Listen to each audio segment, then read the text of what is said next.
Situé à l'entrée nord du canal de Mozambique, entre l'Afrique orientale et Madagascar, l'archipel des Comores est un ensemble de 4 îles d'origine volcanique, Gazidja, Zouani, Mwali et Maoré. La légende raconte que le roi Salomon et la reine de Saba ont passé leur voyage de noces dans l'archipel. Éperdument amoureux, le couple aurait escaladé le volcan Karthala et la reine jeta sa bague dans le cratère, promettant de revenir un jour sur ces lieux magiques au paysage lunaire.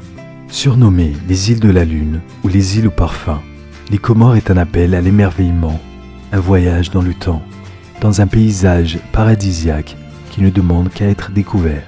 Avec sa superficie de 2612 km² et une population de 800 000 habitants, l'archipel a connu au fil des siècles un flux migratoire d'origines diverses, principalement bantous, arabes, européens, indiens et malgaches.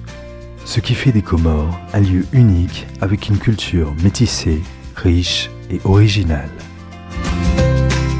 L'économie comorienne a connu une amélioration au cours des dernières années. La croissance économique devrait progresser légèrement grâce aux transferts provenant de la diaspora et à l'investissement public dans les infrastructures qui soutient la demande interne. Il existe des opportunités pour développer le secteur privé aux Comores. Le secteur agricole est primordial dans l'économie comorienne.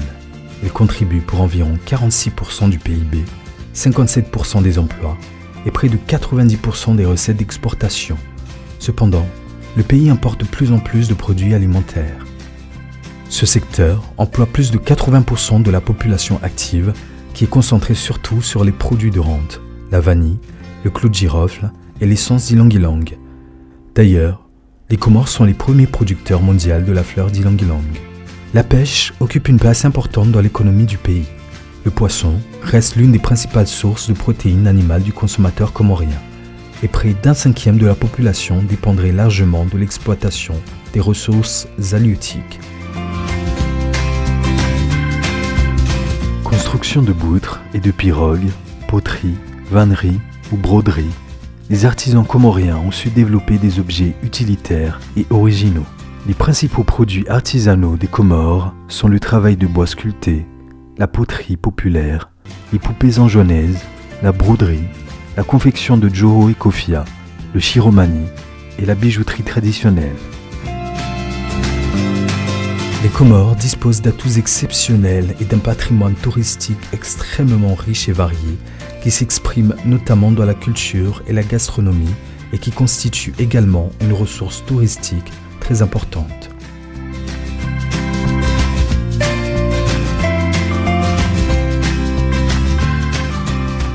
Le tourisme est un secteur à fort potentiel pour la croissance économique de l'archipel. Une identité culturelle comorienne riche, un patrimoine naturel exceptionnel, un récif corallien remarquable, une population très accueillante et des plages encore vierges. Tout cela fait des Comores l'une des destinations d'écotourisme à découvrir. La Grande Comore, en Gazidja, vous orientera vers un tourisme balnéaire, un tourisme sportif de randonnée et un tourisme culturel. Mwali ou Mwali vers un écotourisme et tourisme de découverte individuelle. Et Anjouan ou Zouani vers l'agrotourisme, tourisme culturel et industriel. Les Comores possèdent un capital naturel exceptionnel. L'archipel est considéré comme l'un des hauts lieux de la biodiversité mondiale en raison de la présence d'espèces endémiques, une flore et faune dont certains éléments sont uniques. Et le plus emblématique est le sélacanthe, un poisson préhistorique existant encore aujourd'hui et n'ayant que très peu évolué depuis 300 millions d'années. Les Comores sont également le 10e site le plus important au monde pour la ponte des tortues marines. Gazidja, ou la Grande Comore, dispose de sites exceptionnels tels que le volcan Karthala, possédant le plus grand cratère du monde. Ici, comme dans toute ville islamique, une mosquée s'y construit rapidement et les habitants ne tardent pas à l'entourer sans qu'il n'y ait véritablement de plan d'ensemble, et le tout forme la Médina. Dans la tradition comorienne, le rituel du grand mariage occupe une place importante dans la vie sociale du Comorien. Il est considéré comme une étape pour atteindre le sommet de la hiérarchie dans la société. C'est une tradition commune à toutes les îles de l'archipel des Comores. Le mois de juillet signale le début de la saison des grands mariages. C'est une occasion unique d'assister à un spectacle ahurissant de festivités et de partage dans le respect de traditions qui remontent à plusieurs siècles. Il y a aussi sur chacune des îles des plages de sable fin très variées, situées dans un environnement tropical particulièrement attractif.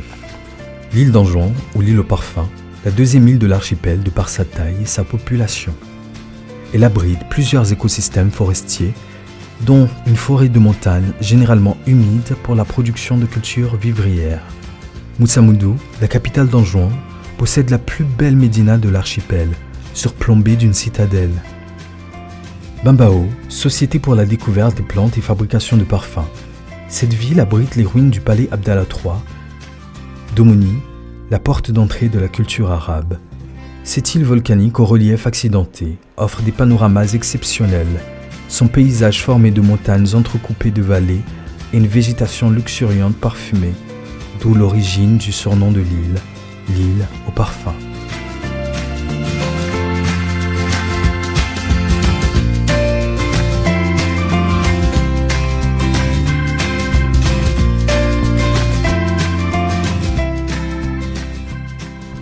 Moélie, l'île nature est la plus petite des Comores.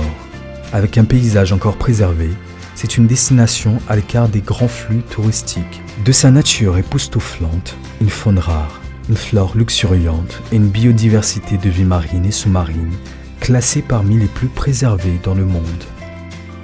Une visite et une baignade sous la cascade de Miringouni pour se rafraîchir un peu après un long trajet ferait un grand bien. Moélie est ponctuée de plages remarquables dans le sud, telles que la plage de Niomashua, Mwambasa, Sambia, Itsamia et plein d'autres. Vous aurez peut-être aussi une occasion de rencontrer plusieurs espèces endémiques de l'île et surtout d'admirer la virginité de son territoire, son habitat traditionnel préservé et sa vie villageoise et communautaire. L'archipel a un potentiel en matière de plongée. De multiples sites ont été repérés sur chacune des 3 îles et surtout au niveau du parc marin de Moélie. Des experts Moélie-la-Calèche plongée sont sur place pour vous encadrer et vous aider à découvrir dans le parc de Moélie les rochers magiques, Chako, l'île aux oiseaux, le récif du lac Aleuge et encore plein d'autres sites à découvrir. Et ne manquez pas à la découverte de la roussette de Livingstone, l'immense chauve-souris parmi les plus grandes roussettes du monde dans la forêt d'Ouala 2, ainsi qu'à la rencontre des lémuriens appelés les maquis de l'île des Comores.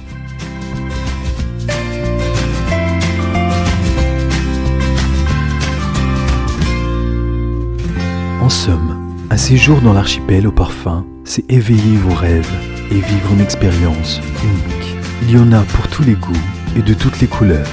Les âmes nomades qui veulent perdre pied peuvent partir à la découverte de ces innombrables plages sauvages et sa richesse sous-marine. Les aventuriers en soif de découverte peuvent s'enivrer dans ces terres et en découvrir les particularités à travers des randonnées sur les sentiers de rêve et de l'impossible. Les amoureux de l'histoire et de l'architecture peuvent se perdre dans ces médinas et ces villes à l'allure de vieux comptoirs portuaires. Et qu'importe l'alternative prise, partir aux Comores, c'est s'émerveiller à l'accueil chaleureux de ses habitants et à la sécurité de ses rues, soit un retour vers l'essentiel et la découverte du merveilleusement